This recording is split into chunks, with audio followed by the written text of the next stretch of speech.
Hi, everyone. Today, I'm going to walk you through the complete process of creating and managing professional invoices directly within ClickUp. This is a game changer for streamlining your billing, so let's get started with step 1.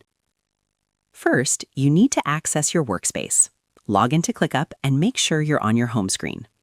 On the left-hand sidebar, you'll see your different areas. Locate your main team space. This is essentially your command center. Hover your mouse over the team space name to reveal the 3-dot menu icon, which houses your extra settings. Click those 3 dots to open the menu. Next, we're going to head into the Template Hub. From that drop-down menu you just opened, select the Template option, and then click on Browse Templates. This will take you to a centralized menu where you can browse, preview, and select from a huge variety of pre-made layouts.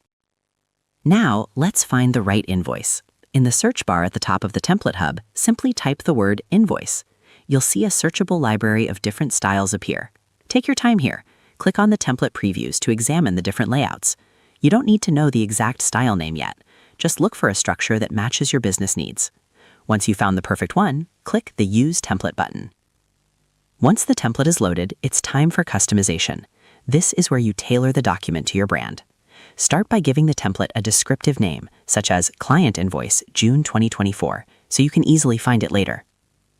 Then, go through the fields, upload your company logo, adjust the dollar amounts to reflect your pricing, and set a clear payment deadline. Don't forget to fill in the specific company details and client info. Think of this like personalizing a blank greeting card. The more detail you add now, the more professional the final result will be.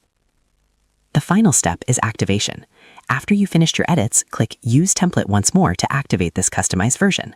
Your invoice is now live and can be applied to any project in your workspace. As a best practice, treat this as a living document. Whenever your branding, address, or payment terms change, be sure to update the master template to keep your data consistent across the board. I hope this helped you out, and I see you in the next one.